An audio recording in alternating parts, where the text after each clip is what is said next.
Fala pessoal, tudo bem? Meu nome é Herbert, bem-vindos ao Resenha de Minuto e hoje vamos conversar um pouquinho sobre Constantine.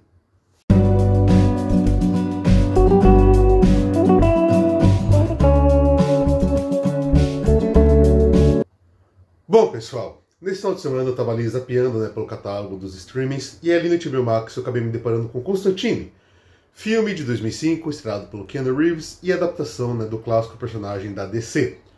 Sendo que eu comecei a pensar um pouco sobre esse filme, dei uma reassistida, fui procurar um pouco na internet e percebi que, assim, eu gostava desse filme, porém tinha muitas pessoas que falavam mal na época, aqueles que não recebeu tão bem. Eu não me tentava muito a isso na época, porque eu só assisti e gostei, eu assisti lá por volta de 2005, 2006 mesmo.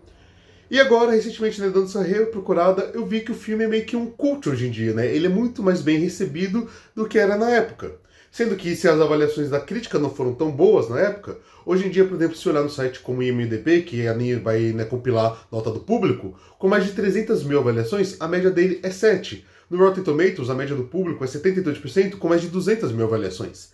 Sendo assim, vamos conversar um pouquinho sobre essa obra, que se ela não foi tão bem recebida no seu lançamento, ao longo do tempo ela tornou-se uma espécie de cult ali das adaptações dos quadrinhos, e isso eventualmente acontece. O Clube da Luta passou por algo semelhante, além de outras obras, que no início não foram bem recebidas, e depois se tornaram filmes aclamados pelo público e por boa parte da crítica que reveu também seus conceitos.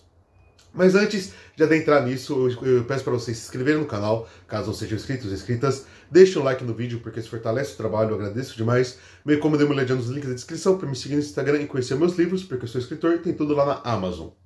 Sem mais delongas então, vamos começar com a sinopse. Para quem não conhece, John Constantine é um personagem lá da DC, do universo ali de quadrinhos da empresa, e que foi criado pelo clássico roteirista Alan Moore. Sendo que ele foi criado especificamente ali na época do Monstro do Pântano e depois ganhou várias HQs solos. Ele é um cara um tanto quanto icônico, ele é um mago britânico, porém quando ele ganhou a sua adaptação para os cinemas ali em 2005, pelo menos até essa primeira adaptação live action, a gente teve algumas descaracterizações, porém que tiveram suas justificativas. Para o papel principal foi escolhido o Keanu Reeves, que estava em alta devido à Matrix. Ele agora vivia em Nova York, e no caso do seu contexto, pelo menos o contexto do personagem no filme, qual que é? Ele está próximo da morte, porque ele está com câncer no pulmão devido à quantidade de cigarros que ele fuma. E ele é um exorcista de demônios, ali ele tem esse contato com o sobrenatural, sendo que ele busca, digamos assim, o equilíbrio entre o paraíso e o inferno. Então ele caça ali, ao longo da Terra, criaturas, demônios que vivem no nosso plano para poder exorcizá-las ou, enfim, de qualquer outra forma, mandá-las de volta para o submundo. E ele está tendo que correr contra o tempo porque ele sabe que ele vai morrer e ele quer garantir o espaço dele no paraíso. Porém, nessa trama, ele ainda vai ter que ajudar a detetive Angela, que está investigando o suposto assassinato da sua irmã gêmea. Sendo que essas duas coisas vão começar a se mesclar, porque a gente vai ter todo o envolvimento do próprio inferno, do próprio Lúcifer, além do anjo Gabriel, interpretado aqui pela Tilda Swinton. Basicamente, é toda essa contextualização, não vou adentrar nas minúcias em si, para não estragar a experiência de vocês com spoilers, porque, apesar de ser um filme antigo, muita gente ainda não assistiu. Mas então agora vamos comentar um pouquinho da obra em si. Como eu falei, o filme ele já foi, digamos assim, mal recebido por muita gente, por ter essa descaracterização. Por que descaracterização? Porque ela é uma descaracterização só apenas no primeiro plano. Vamos examinar um pouquinho isso mais a fundo. Como eu falei, o John Constantine das HQs é um personagem loiro, é um personagem ali que mora na Inglaterra, ele é um cara que ele vai além de apenas um exorcista, ele é um mago como um todo, e ele tem toda uma questão ali relacionada à sua vestimenta, à sua personalidade, ele usa sempre um sobretudo, esse tipo de coisa.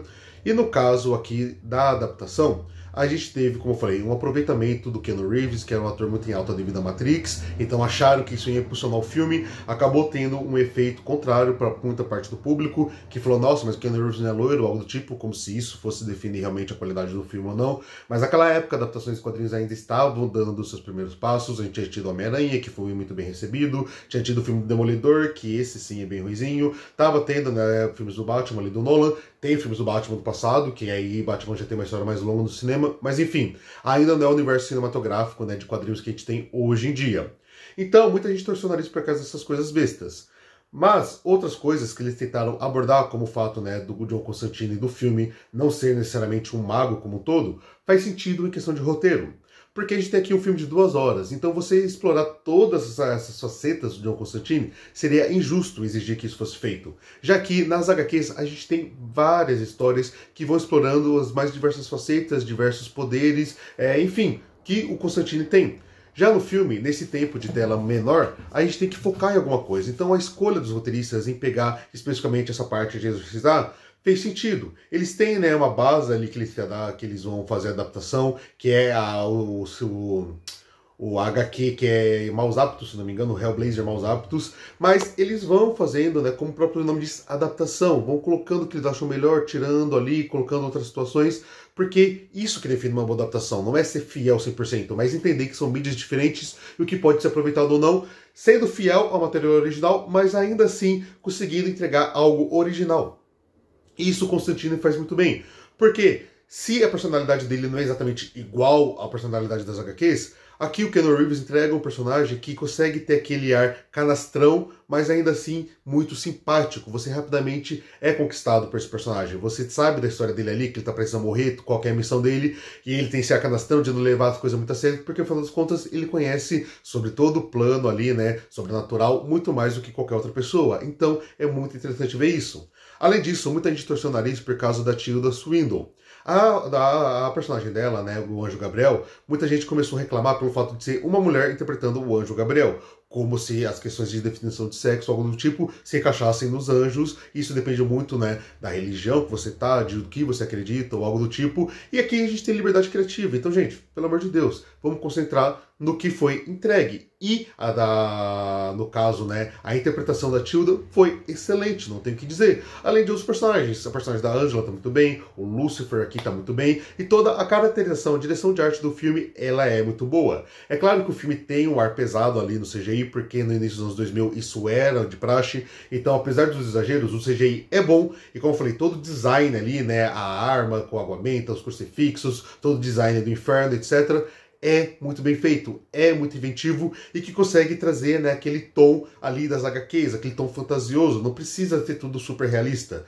Ali faz parte da mágica das HQs e do cinema, ter esse tom fantástico. O filme ainda conseguir, né, ter um bom equilíbrio entre a ação, entre os tons, né, de humor muito sarcástico, que fazem parte ali, né, do personagem do Constantine, além de ter reviravoltas, plot twists que funcionam muito bem na trama, mostrando que o roteiro foi bem adaptado e bem escrito. Sendo assim, Constantine de 2005 ganhou esse, né, patamar cult ao longo dos anos, considerando que já fazem, né, 17 anos do seu lançamento, quase 2 décadas, porque ele é um bom filme e é uma boa adaptação. Na época, muita gente não conseguiu perceber isso, pelo menos boa parte da crítica no geral, mas aqui a gente tem um filme que, além de respeitar o material original e saber aonde se focar, o que colocar, o que tirar, o que achar que serviria melhor para dentro do cinema, a gente tem um filme que, por si só, conta com boas adaptações, um elenco de peso, como eu falei, Keanu Reeves era um cara forte na época e continua sendo hoje em dia, Tilda Swinton maravilhosa, e também a gente tem, né, todo um cenário, todo mundo criado e uma narrativa que funcionam. Sendo assim, Constantine faz jus até essa média de 7, de 7.2 ou algo do tipo, porque ele é um filme que vale a pena ser assistido ainda hoje. Sendo assim, se você ainda não conhecia Constantine de 2005, porque, como eu falei, já é um filme de quase 2 décadas, dê uma chance sim, porque é um filme que vale a pena, claro, tendo noção que é um filme de 2005, não vai assistir esperando, né, efeitos visuais ou um estilo de cinema de hoje em dia. Mas, tendo isso em mente, vale muito a pena conhecer. E caso você queira reassistir e relembrar a obra, também vale a pena. E como eu falei lá no início, está disponível no HBO Max, pelo menos atualmente, além de aluguéis e outras plataformas como Prime Video, Google, YouTube e etc. Bom, pessoal, era isso que eu queria comentar com vocês hoje. Espero que vocês tenham gostado. Se gostaram, por favor, se inscreva no canal, deixa o like, comenta e compartilha se puder, porque tudo isso me ajuda demais a fazer o canal crescer no YouTube. Na descrição tem mais redes sociais e o link para meus livros. Vejo vocês no próximo vídeo. Fiquem bem, até a próxima e tchau, tchau!